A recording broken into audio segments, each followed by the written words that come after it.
Dans la forêt de Sombre-Cime, 3 élus s'éveillent après 2 siècles de sommeil.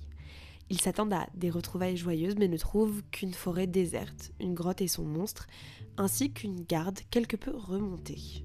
Mais avant de continuer notre histoire, nous allons remonter une nouvelle fois dans le temps. Plus spécifiquement, 206 ans avant le réveil de nos héros. 6 ans avant leur départ, quelques heures à peine avant que la particule fasse de Noah Sefpin le 9e élu et l'arrache à son existence ordinaire pour mettre le poids du monde sur ses petites épaules.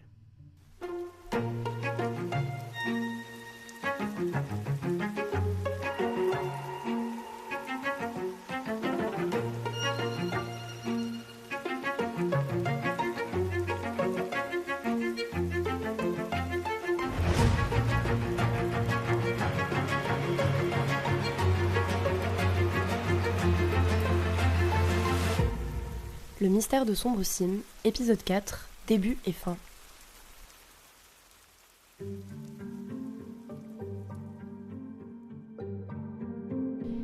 Nous sommes le matin du 72e jour de la saison de la rosée, 6 ans avant le départ de nos élus. Le soleil est déjà haut dans le ciel, les nuits ne durent qu'une poignée d'heures à cette période de l'année. L'air est lourd et humide, des particules de rosée bourdonnent partout dans l'air, à l'apogée de son activité. À 1 heure de marche, à peu près, au nord de la ville, caché sous des arbres aux branches basses, se trouve un large bassin. Un petit lac aux eaux troubles, entouré d'un sable gris sombre. À l'aube, la faune est presque silencieuse, laissant la rosée prendre toute la place qu'elle doit prendre. Une famille vient s'installer sur la plage, puis une autre, jusqu'à ce qu'une 50aine de personnes soient agglutinées sur le sable. Parmi ces 50 personnes, une 20aine d'enfants de 10 ans, tous les yeux cernés de n'avoir pas dormi de la nuit et portant des larges foulards verts brodés de petites perles. Encore en chemin sur la petite route qui mène au bassin, se trouve la famille Sefpin, qui s'est levée aux aurores pour accompagner Noah, qui vient tout juste d'avoir 10 ans, à sa cérémonie de sélection.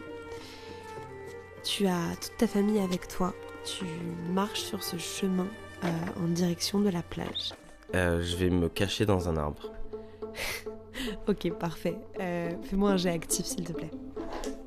5. Tu réussis à échapper très brièvement à l'attention de ta famille pour sortir de la route et grimper à un arbre avoisinant le bassin et te mettre un petit peu, te percher en hauteur, mais très très rapidement on réalise ton absence et en quelques minutes à peine tu entends une voix qui résonne en bas. Noah, descends s'il te plaît. Allez petit chat, on n'a pas le temps, s'il te plaît. Et sous l'arbre, il y a ta mère, Ariane Sefpin, Riri, son surnom, qui est une femme avec de très longs cheveux tressés, des piercings cuivrés un petit peu partout sur le visage. Elle tient fermement autour d'elle une veste tricotée de l'année passée par toi et par Marie pour son anniversaire, qui est pleine de trous mais qui est chaude et colorée. Et elle tient également contre elle dans un linge un œuf assez large, perlé avec des veines vertes, qui se trouve être l'œuf du petit dernier de la famille, l'œuf de Pépi, qui n'est pas encore né. Parce que oui, du coup, vous naissez dans des œufs. Ah ouais. On n'en avait pas parlé, mais voilà, c'est un fact. D'où les œufs, les écrins, tout ça aussi, c'est topique pour votre cité de faire des choses autour de l'œuf et de l'idée de renaissance. Mais revenons du coup à Ariane Sefpin, qui est en bas de cet arbre et qui attend patiemment que Noah tu descendes. Je saute direct, je m'exécute, je peux rien faire d'autre. Dès que tes pieds touchent le sol, elle passe une main dans tes cheveux de façon un peu joueuse et te dit « Je sais que ça fait peur et je sais que t'as pas envie, mais c'est juste aujourd'hui et après c'est fini. On confirme que tu fais pas partie de la sélection et ensuite tu peux vivre ta vie et faire pas faire ce que tu veux, mais tu peux vivre ta vie sans plus jamais y penser. Ok ? Mais pourquoi moi ? Il n'y aura pas que toi, il y aura plein d'autres enfants qui viennent d'avoir 10 ans, qui vont passer la sélection aussi, et je t'assure que ça va bien se passer. Ok ? Je t'assure que ça va bien se passer. Je veux pas voyager. Elle met un pied à terre pour être à ton niveau et s'approcher un petit peu de toi et te murmurer un petit peu discrètement. Mon petit Noah, si la Rosée est un tant soit peu intelligente, et je t'assure qu'elle l'est, elle prendra pas un sève-pain pour voyager. On n'est pas intelligent comme Madame Labdo, on n'est pas du temple, on est... Vraiment, je t'assure que tu voyageras pas. Ok ? Et s'ils avaient dû choisir un sève-pain, ils auraient pris ta sœur. Donc je t'assure qu'il n'y a aucun risque. Elle te pousse un petit peu de façon joueuse, mais très très très doucement.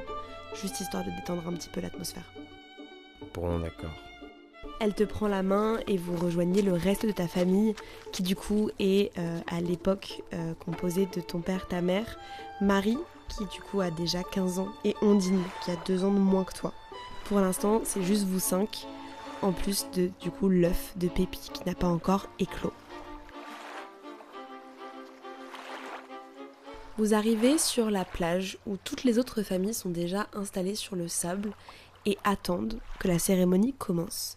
Également installée, il y a une délégation, la délégation des élus. Toutes les personnes qui ont été sélectionnées et qui attendent patiemment que le groupe soit complété afin d'accomplir leur destinée. Davy et Léa, vous faites partie de ce groupe. À quoi ressemblent Davy et Léa à l'époque, 6 ans avant votre départ ? Moi du coup je porte toujours les vêtements du temple finalement. Donc une longue robe blanche. Je me ressemble finalement encore, mais en plus petite et avec les cheveux un peu plus courts parce que je les ai jamais coupés depuis ma naissance. Donc forcément ils sont plus longs quand je suis plus grande, mais là, voilà. Et je me tiens très droite parce que je suis très très fière d'être parmi les élus. Les élus sont alignés les uns après les autres, classés du coup par sélection, par âge. Tu n'es pas la dernière de cette rangée puisqu'il y a eu quelqu'un après toi, la même année que toi, ce qui est assez rare. Et cette personne est Juliane Brind'Ombre, qui est du coup une petite fille de 11 ans, qui a les épaules assez voûtées, 2 tresses noires de chaque côté de son visage. Elle porte une salopette un peu sale. Et au-dessus de toi, donc juste à ta droite, il y a Noël Songe, qui est un jeune érudit avec des cheveux blancs rasés très courts, qui est à peine sorti de la puberté, qui a été sélectionné quelques années avant toi. Et tu vois un petit peu plus loin sur le sable un cortège, une délégation du Temple Perlé, qui est ici pour accompagner un petit garçon du temple qui va aussi passer le processus de sélection. Un petit garçon qui s'appelle Fern, qui a 2 grands yeux absolument terrifiés en cette matinée. Et la délégation du temple te regarde avec beaucoup de fierté en ce moment aussi. Autre chose à ajouter ? Oui, c'est tout. Si, du coup, j'ai la peau un peu moins claire aussi, forcément, vu que j'en suis pas au même stade de maîtrise de la rosée, évidemment. Donc je porte toujours ma blouse de scientifique, que je ne quitte jamais spécialement pour ce genre de moment. Évidemment, je la porte. Je garde une posture assez sérieuse, mais je suis parfois un petit peu prise. Enfin, je regarde de temps en temps la personne qui est à côté de moi, qui est Naël du coup. Et on se jette des petits regards de temps en temps, même si j'essaie de garder une posture sérieuse, parce que évidemment c'est un moment quand même de représentation. Maëlle te rend bien sûr tes regards et rentre un petit peu dans ton jeu, malgré le moment un peu officiel.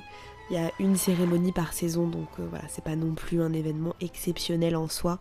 Donc elle se permet un petit peu de déroger à la posture normalement très officielle qu'elle est censée avoir pour avoir des petits moments de complicité avec toi.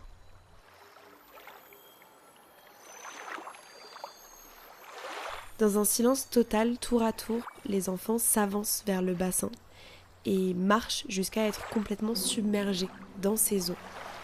Et quelques secondes après, ils en ressortent indemnes mais trempés pour courir dans les bras de leur famille les attendant sur la rive, souvent poussant des cris de joie et de soulagement.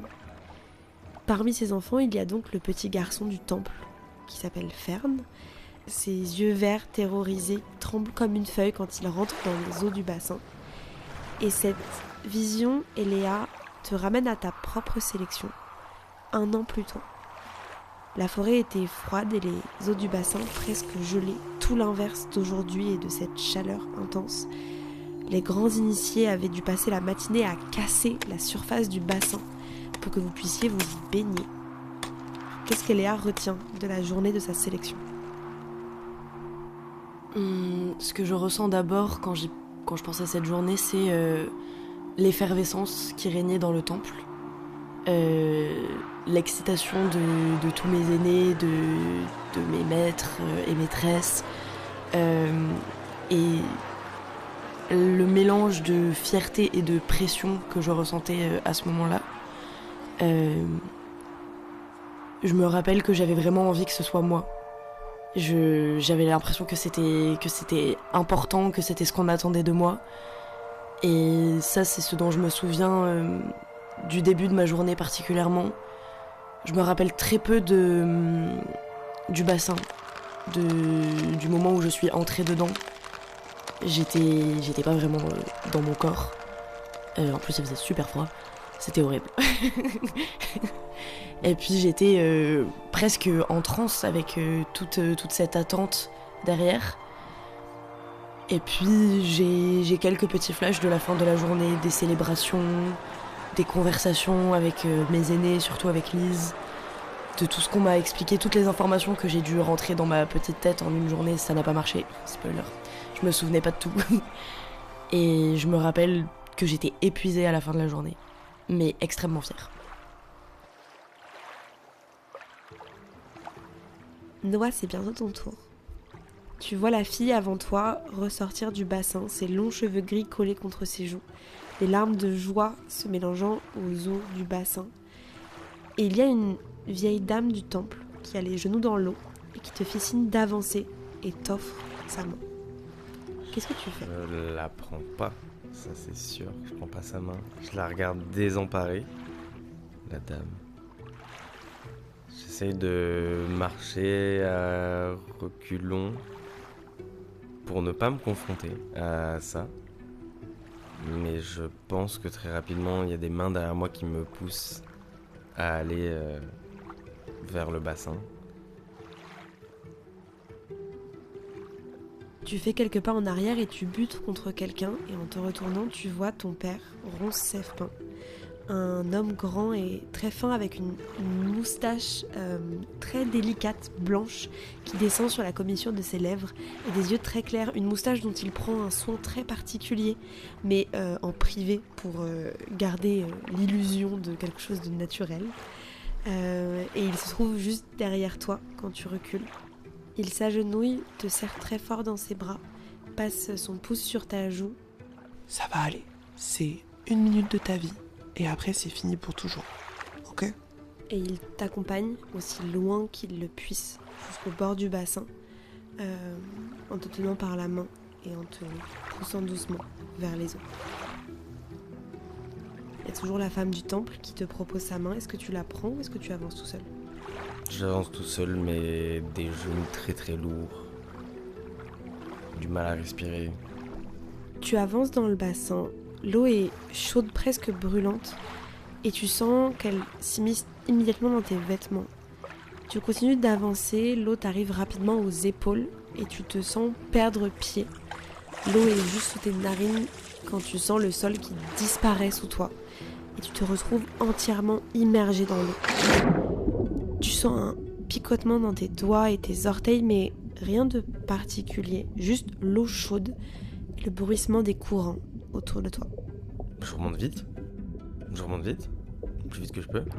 Tu bats des jambes pour retrouver la surface au plus vite et tu sens que tu montes, mais tu as beau continuer de monter ta tête, tu ne trouves pas la sortie, tu ne trouves pas l'air, tu sens juste l'eau autour de toi et l'air commence à manquer un peu dans tes poumons et tu t'épuises en battant des jambes le plus rapidement possible et je veux bien un jet réactif s'il te plaît.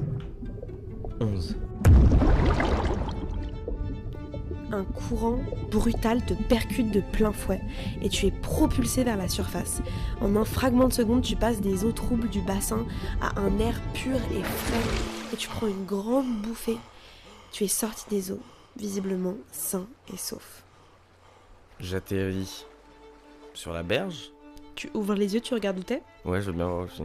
Tes yeux mettent quelques secondes à s'habituer à cette nouvelle luminosité. Et quand tu regardes tes pieds, tu vois 2 formes floues, couvertes de particules blanches. Tes jambes, tes bras, tes mains sont couvertes de particules qui virevoltent autour de toi. Tu n'es pas seulement sorti du bassin, tu es suspendu des mètres et des mètres et des mètres au-dessus de lui.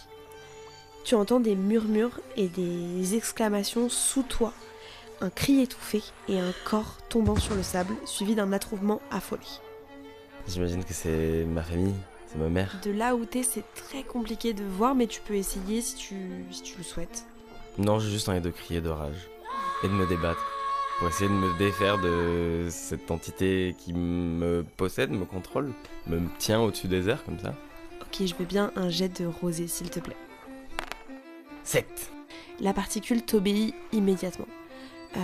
Vous avez cette connexion maintenant, ce lien, et tu lui communiques une volonté claire qui est « repose-moi » et elle s'exécute immédiatement et tu flottes doucement jusqu'à la berge et tes pieds se déposent dans le sable avec délicatesse et tu es de nouveau sur la plage. Et tout le monde peut me faire un jet social pour voir ce que vous arrivez à saisir de la situation sur la plage une fois que Noah est redescendu. Ah ouais, c'est un 17, c'est bien ce que je me disais. 4. 9. Et Léa, tu es sonnée par cette vision d'une nouvelle sélection et ça te renvoie de nouveau à ta journée à toi, ta sélection à toi. Je pense que tu es un peu perdu dans ce souvenir et du coup tu réalises pas tout à fait ce qui se passe autour de toi.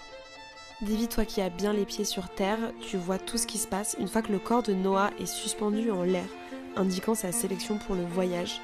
Il y a une femme qui pousse un cri, un mélange de surprise et d'horreur, et qui tombe dans les pommes. Ce n'est pas une dame de la famille des Sèvepins. C'est une femme d'une trentaine d'années qui appartient à la délégation du temple perlé. Noah, sur un 17, tu vois tout ça, tu comprends rapidement que c'est pas ta famille, que ta famille est saine et sauve. Et tes yeux parcourent un petit peu la foule, tu vois beaucoup de choses. Tu vois du soulagement dans les yeux des autres enfants, ceux qui ne sont pas encore passés. Dans la mesure où 2 sélections en une cérémonie, c'est jamais vu et quasiment impossible. Tu vois de la joie dans les yeux de certains, de la satisfaction, une admiration, une fascination.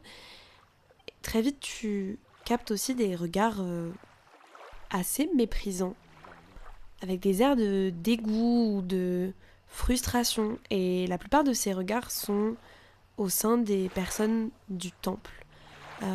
Mais pas que, mais principalement. Ces regards se fixent sur toi et sur ta famille.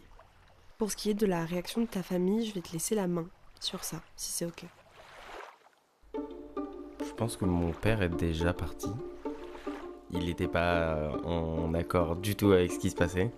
Et ma mère, elle s'occupe de prendre mes 2 sœurs dans les bras et de les réconforter comme elle peut, même si ça se voit qu'elle a une tristesse profonde aussi en elle. Mais elle essaye de le garder. Qu'est-ce que tu fais ? Je vais vers mon père, je pense. Je vais chercher mon père. Parce que du coup, je sais pas quand est-ce qu'il est parti, lui. J'ai tellement de questions, en fait.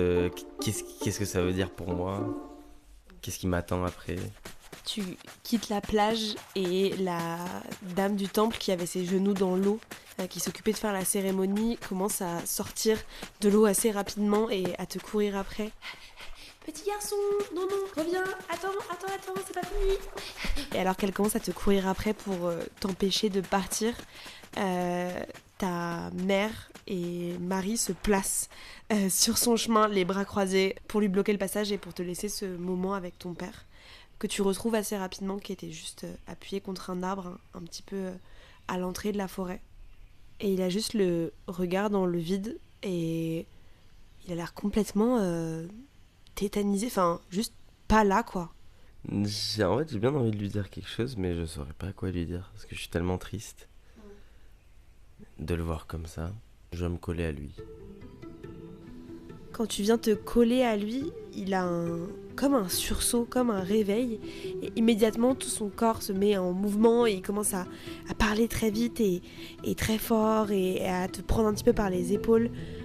Ok, non mais c'est forcément une erreur, donc je pense que ce qu'on va faire, c'est qu'on va aller parler au temple. Après tout, il y a des erreurs, ça existe, c'est sûr qu'eux ils en font, donc on va leur parler, on va voir avec eux, et c'est sûrement pas toi, je pense que c'est juste un problème, peut-être que c'était la personne d'avant, et il y a eu un délai, ou je sais pas, mais de toute façon, on va pas laisser faire ça, c'est c'est pas possible, quoi, Je pense qu'il faut que je l'arrête, et que je lui dise, non, là, il y aura pas, c'est comme ça, il faut juste qu'on l'accepte.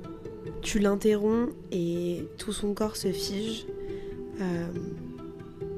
Et dans un silence, juste, il tombe les genoux au sol et il te prend dans ses bras et te serre très très fort en silence.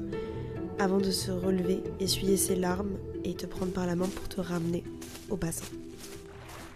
De retour sur la plage, Eléa, je vais te demander juste un jet social pour voir si tu situes un petit peu la personne du temple qui s'est évanouie. Voir si tu as des infos un peu plus sur elle.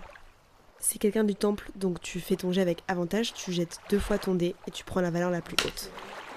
1. 4. Malheureusement, je pense que c'est un peu flou pour toi. T'as presque... T'as son prénom sur le bout de la langue, un truc avec un L, avec un O, tu crois, genre Léo, Aléo, un truc dans le genre, mais ça te revient pas du tout. Tu sais que par contre, tu l'identifies comme quelqu'un qui fait partie des croyants très fervents, on va dire, au temple, les aînés un peu que tu as repérés qui sont très portés sur les préceptes du temple, respecter l'utilisation de la rosée, ce genre de choses. Mais au-delà de ça, à l'instant T, t'as pas masse d'informations sur elle. Quand elle s'évanouit, est-ce que Davy, tu vas la voir ou pas ? J'ai l'impression que je me place dans une position quand même de responsabilité étant la plus âgée et étant scientifique. S'il y a quelque chose qui se passe mal, dans ma tête, je me dois d'aller... d'intervenir en tout cas et d'essayer de régler le problème. Tu prends Maëlle et vous rejoignez un peu le groupe qui est agglutiné autour de la personne évanouie. Oui. Ok, alors je veux bien un jet social aussi, s'il te plaît. 1. Ouch, ok. Peu d'informations. Maëlle et toi, vous précipitez un petit peu au milieu de la foule, vous commencez à l'ausculter. Visiblement, elle va très bien. Je pense que voilà, elle s'est juste évanouie sous le coup de l'émotion, visiblement. Elle a l'air un petit peu agitée. Elle répète un peu des choses en boucle qu'elle marmonne, mais t'as du mal à comprendre exactement ce qu'elle dit. Elle agrippe un petit peu tous les gens du temple autour d'elle, en étant vraiment très agitée, très émotionnelle, et va avoir tendance à repousser même un petit peu l'aide de personnes comme Maëlle ou comme toi, qui sont pas directement de la délégation du temple. Mais tu n'arrives pas exactement à saisir le sujet de son indignation, ou en tout cas de ses émotions très fortes. Elle finit par se relever, elle est un peu escortée par une partie de la délégation du temple, qui l'emmène hors de la plage pour un petit peu la ramener. Et au moment où elle passe devant toi, Eléa, je vais te laisser l'opportunité de faire un dernier jet social, donc personne du temple avec avantage, juste au cas où. 1. Donc heureusement que j'ai l'avantage. Hop là. 3. Dur les jets. Qu'est-ce que je peux te donner Bon, éventuellement ça. Ok, quand elle passe devant toi, un détail que tu captes qui fait pas forcément sens pour l'instant, pas quelque chose de très important, mais juste tu vois qu'elle passe et tu distingues une sorte de reflet métallique à son index et tu remarques vraiment, un peu sans remarquer, juste comme ça, qu'elle porte un anneau de métal assez clair sur son index, qui est pas un bijou traditionnel du temple, que tu saches, et c'est une image qui est pas forcément importante, mais qui te servira peut-être plus tard, ou pas, à voir. Une fois le calme revenu sur la plage, l'aîné qui avait ses genoux dans l'eau et qui a couru derrière Noah, tout saute pour attirer l'attention un peu de tout le monde. Votre attention, s'il vous plaît. Merci. Merci. La rosée a de nouveau parlé. Elle a choisi Noah de la famille Sève-Pin pour effectuer le voyage. Noah est le 9e élu.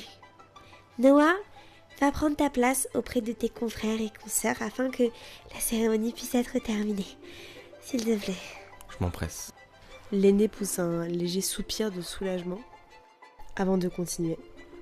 Bien que la sélection soit le plus grand honneur qui puisse être donné par la particule, le temple sait que cela n'enlève rien à la douleur et au manque qui sera celui des Sève-Pin. Pour cela, et comme pour toutes les autres familles concernées, nous vous prions d'accepter cette maigre offrande. Les 2 grands initiés s'approchent de ta famille en tenant dans une boîte en verre un collier de perles nacrées, peut-être un des plus beaux objets que Noah n'ait jamais vu de sa vie.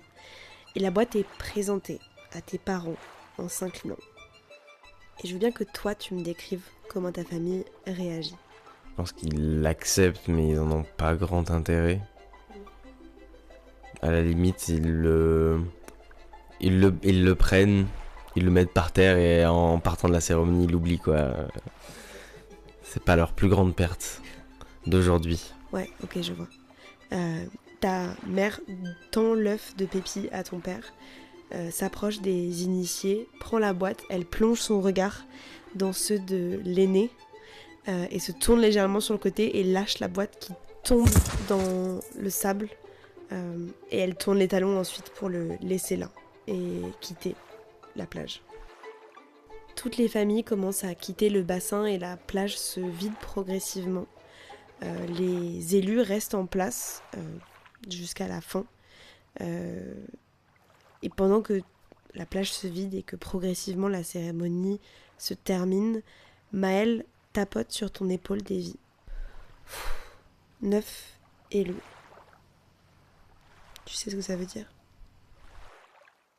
Avec cette réalisation, le fait qu'il ne reste plus qu'une sélection avant que la chimère du voyage devienne une réalité, Davy, tu es ramené à la toute première sélection, la tienne, à l'époque où la volonté de la rosée était encore un peu floue, les formalités du voyage élaborées un peu à tâtons progressivement. Dans la saison des nuits, il y a 39 ans, la ville se retrouvait dans une aube très sombre, sous une chaleur écrasante. Les eaux du bassin étaient à moitié évaporées, si bien que tu as dû vraiment marcher jusqu'au milieu pour être complètement immergé. Quelles sont les images, les moments, les impressions que Davy garde de cette journée qui remonte à il y a presque 40 ans? Mais je me souviens que quand j'apprends du coup que j'ai été élue, à ce moment-là, j'ai l'impression que ça me donne un petit peu une mission, un rôle, et que j'ai toujours été une enfant qui avait soif d'aventure. Et j'avais pas justement ces aventures-là, il y avait toujours un manque. Et donc quand j'apprends ça, ça me donne, j'ai l'impression, un véritable objectif que je n'ai jamais eu. J'ai l'impression de quitter l'enfance assez rapidement à ce moment-là. Comme si tout était... Après, je pense que je me dis, ça doit faire ça pour tout le monde, évidemment. Enfin, ça va faire ça pour tout le monde. Mais oui, je me dis, rien ne sera plus jamais pareil. Cette image qui reste de tes petits pieds nus sur le sable qui est brûlant à cette période de l'année et les visages déformés d'incompréhension de tes parents Gris Lamdo et Oumi Lamdo qui hurlent sur les élus du temple en exigeant des explications, en demandant réparation. Et ce sentiment profondément ancré en toi, ce lien unique formé avec la rosée sans aucune place laissée au doute. Et 40 années plus tard, cette sensation est toujours là, de plus en plus prenante. À chaque nouvelle sélection, à chaque fois que tu t'approches un petit peu plus du voyage, elle t'envahit complètement. Il y a ces mots qui tournent en boucle dans ta tête. Plus qu'une. Plus qu'une.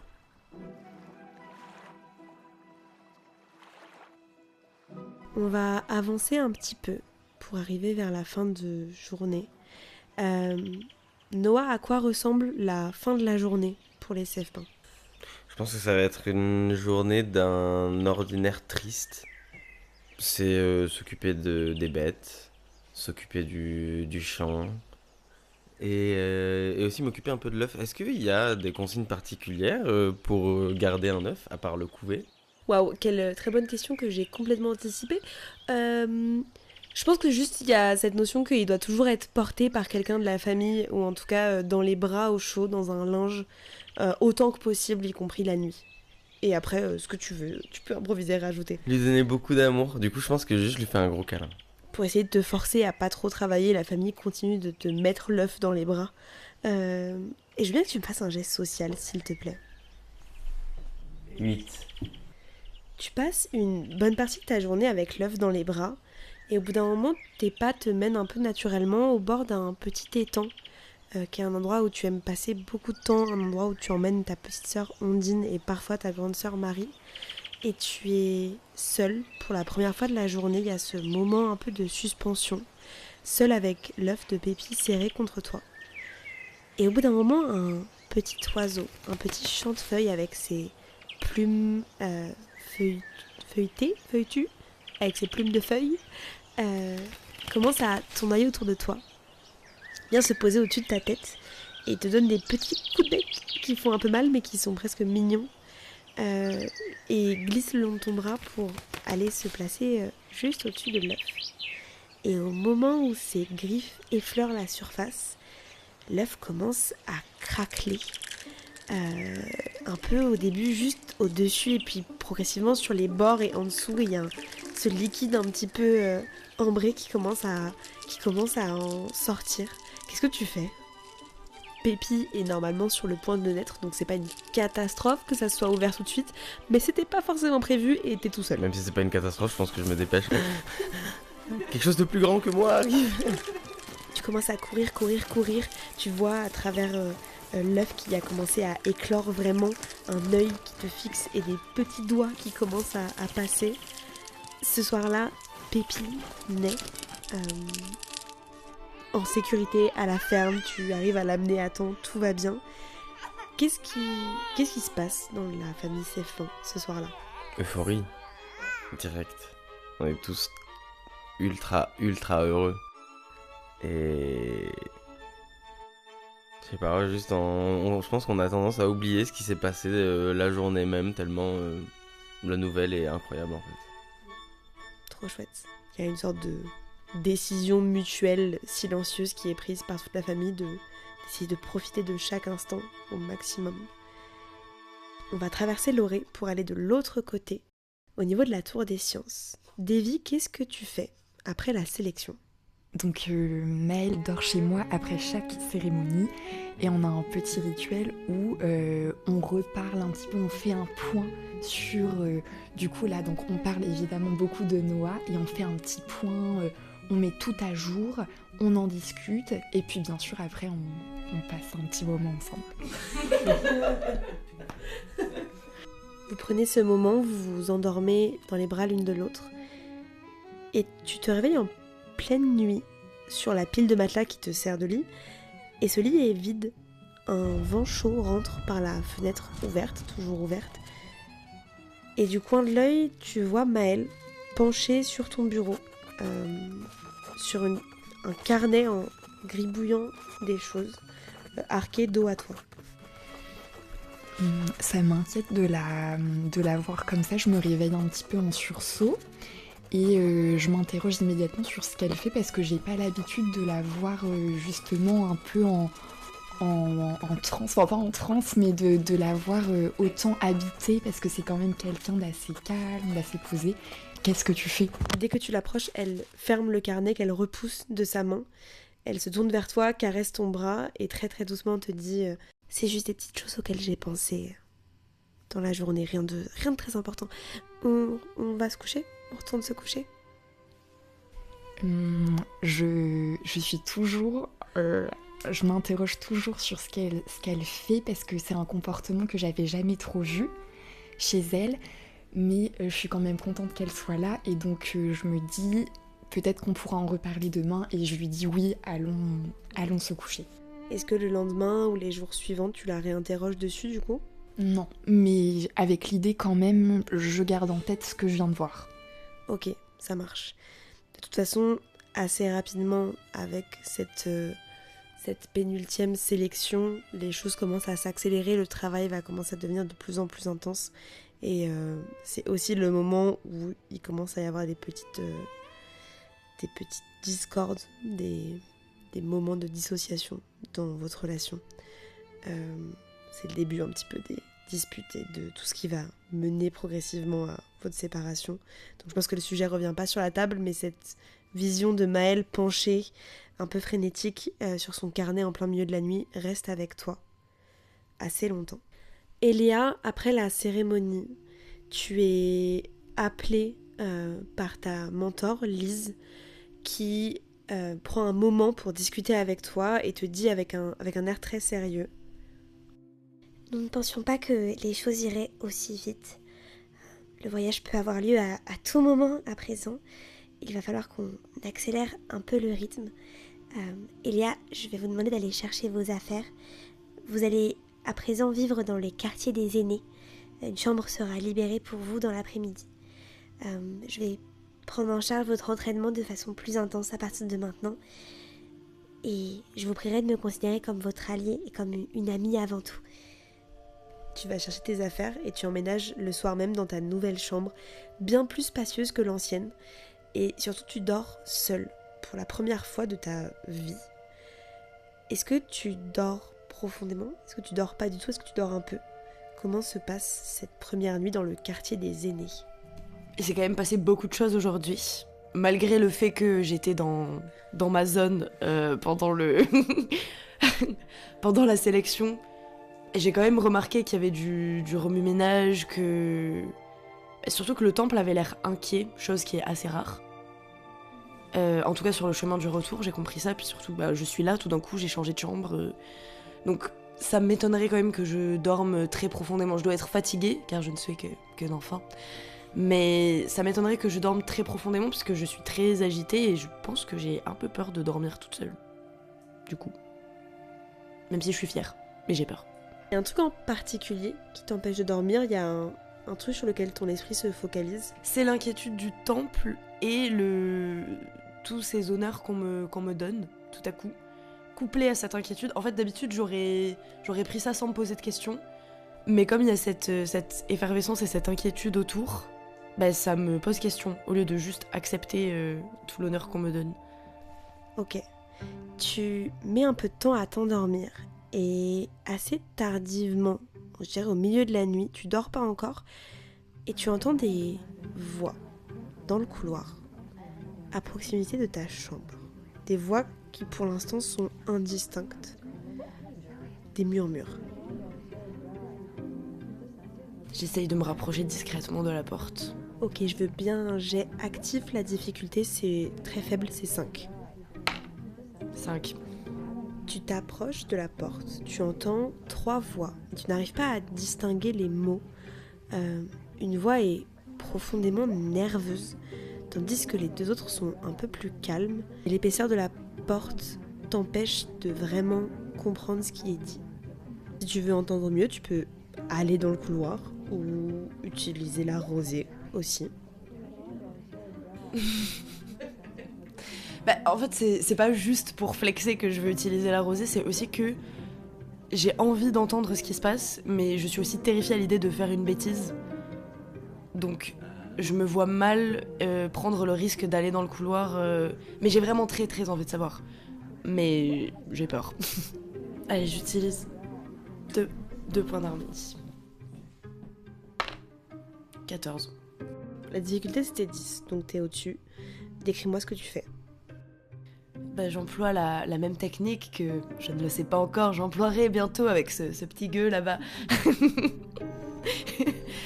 Donc j'essaye de ramener un maximum de rosée autour de moi, j'essaye de lier toutes les particules entre elles, puis j'en sélectionne une que je porte à mon oreille et j'envoie les autres écouter et me ramener le son dans ma petite particule.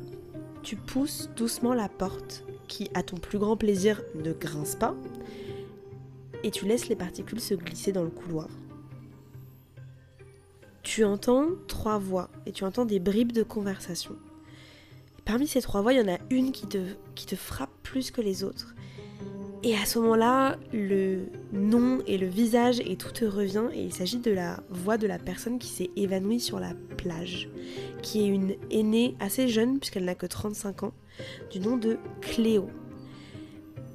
Et tu sens que son ton est agité et nerveux et qu'elle n'est pas tout à fait redescendue de ses émotions.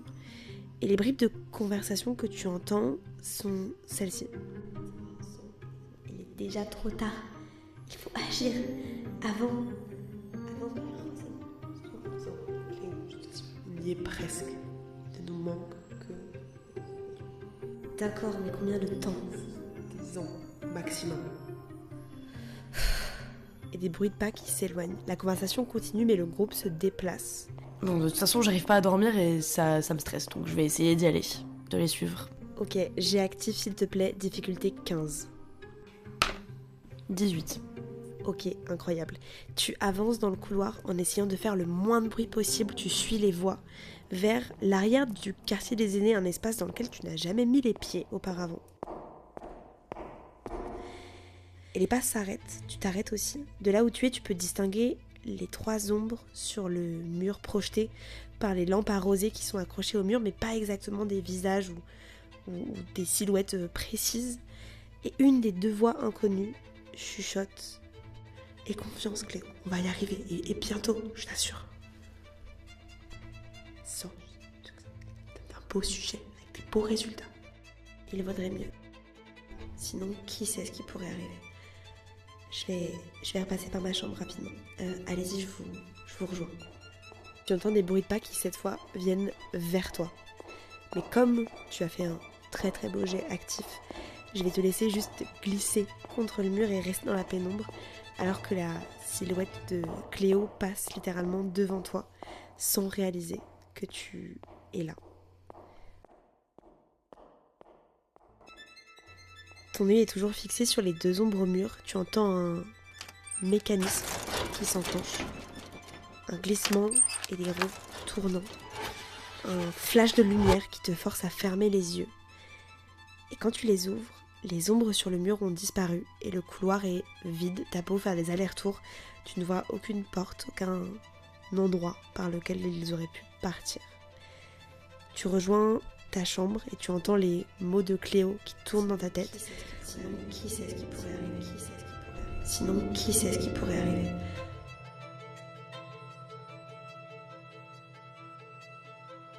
Tu m'as dit que tu dormais quand même un petit peu pendant la nuit? Oui, c'est ce que j'avais dit à la base, mais maintenant que j'ai vu tout ça, je sais pas. Je pense que je finis par m'endormir, j'ai 10 ans quand même. Mais un sommeil léger, quoi. Et ce soir-là, tu fais un rêve que tu ne feras qu'une fois, en tout cas jusqu'à bien plus tard. Tu rêves que tu es placé dans un œuf magique et que tu dors pendant 200 ans. Au réveil, des milliers de sourires t'accueillent dans des effusions de joie et d'affection, une foule comme tu n'en as jamais vue, qui crie à ton passage et leurs bras se tendent vers toi pour t'étreindre et te serrer contre eux. Tu sens leurs larmes chaudes qui tombent sur tes épaules et leurs bras qui te serrent et te serrent, et leur sourire qui se crispe alors que leur étreinte se serre encore plus, et qu'ils chantent en chœur « Longue vie à Eléa, longue vie à la rosée ». Et ta respiration se coupe, tu sens tes côtes qui craquent presque sous la pression, tes yeux qui se troublent, et juste avant de t'éveiller, un murmure à travers la foule qui t'attend. Longue vie à la 5e alvéole.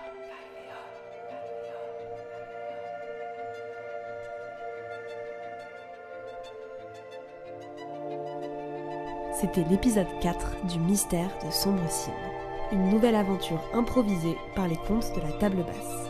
Nous avons le plaisir d'accueillir autour de la table basse pour cette saison Anna interprétant Davy Lamou, Mathéo interprétant Noah Safin. Sidonie interprétant Eléa du Temple Perlé.